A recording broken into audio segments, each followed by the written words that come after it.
کسی محفل میں تیجے کا ختم ہے، وہ 10ویں کا ہے، وہ قل کا ہے، وہ 40ویں کا، تو خدا رسول کے لیے میں سب لوگوں سے، سب سے یہ کہتا ہوں، تمام طبقات سے، اس سلسلہ میں پہلا مخاطب میں ہوں۔ مجھے جب کوئی چاہے اس چیز کا مجھ سے حساب لے لے کہ میں کسی کے ہاں مرگ پہ گیا ہوں اور میں نے ختم کو لمبا کیا ہو، تقریر لمبی کی ہو، میں آپ کو گنوا سکتا ہوں کہ کئی جگہوں سے تقریر چھوڑ دی ہے، حالانکہ میری مرکزی حیثیت ہوتی ہے، لیکن پھر بھی چھوڑتا ہوں کہ مجھے نظر آ رہا ہے کہ لوگ مشکل میں ہیں۔ تو گزارش یہ ہے کہ نعت خوان 6 ہوں تو وہ کہیں کہ یار کوئی بات نہیں، ہم روز پڑھتے ہیں، ایک ہی نعت پڑھ لو، ایک نعت خوان پڑھ لے۔ مولوی 5-6 اکٹھے ہو گئے تو یہ بھی اصولی اختلاف ہو جاتا ہے ان کا، وہ اس کو فاسق سمجھے، وہ اس کو سمجھے، وہ اس کے پیچھے مکروہ تحریمی سمجھے، وہ اس کے پیچھے مکروہ تنزیہی سمجھے، مسئلہ ہوگا۔ گھر والے کہتے ہیں جناب سارے مولوی نصیحت کریے ان، اب اکٹھی تقریر کرنے سے بھی رہے، پھر 5-5 منٹ دیتے ہیں۔ اب مولانا صاحب جب مسئلہ شروع کرتے ہیں وہ 5 منٹ کی بجائے 20 منٹ تقریر کرتے ہیں، تو جو آخر میں آ جاتا ہے اس کو اور مسئلہ ہوتا ہے۔ تو چاہیے یہ کہ آپ سب کو کہیں کہ جناب آپ تشریف لائے، ہم آپ کا نام لے دیتے ہیں، آپ کا شکریہ ادا کرتے ہیں، لیکن آپ کی مہربانی آپ 4 لوگ تقریر مت کریں۔ آپ چاروں میں سے ایک سینئر کو لے لیں جو 10 منٹ گفتگو کرے اور جو فوت ہوا ہے اسے جنت تک چھوڑ آئے۔ پھر ان کی کوشش یہ ہوتی ہے، یہی ہوتا ہے، کیا کرتے ہیں وہاں بیٹھ کر ساری فضیلتیں جو بھی ہیں، دیکھیں ہمارا کام وہاں بیٹھ کر یہ ہے کہ ہم دعائے مغفرت کریں، ٹھیک ہے، اس کے لیے دعا کریں۔ اگر وہ اچھا تھا تو ہم یہ دعا کریں گے کہ ظاہر ہے کہ یہ اچھا ہے تو اللہ ہمیں بھی بخش دے اس کے صدقے، یہی ہوتا ہے۔ اور اگر وہ عام تھا تو پھر ہم دعا کرتے ہیں کہ اللہ اسے بخش دے۔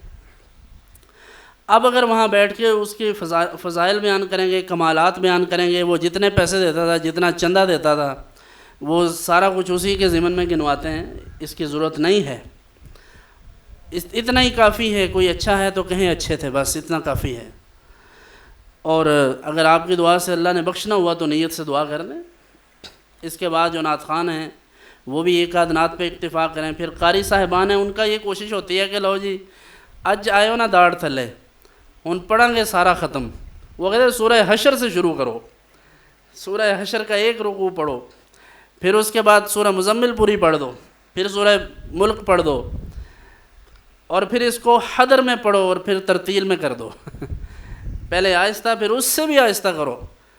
اب ظاہر ہے قرآن ہے، کوئی انکار کر کے کافر ہوگا؟ یعنی وہ تو کہیں گے اللہ معاف کرے، قرآن سے منع کرتے ہیں؟ ایسا نہیں ہے، ہر چیز کی ایک حیثیت ہے۔ نبی مکرم صلی اللہ علیہ وسلم نماز مختصر فرماتے ہیں لوگوں کی سہولت کے لیے۔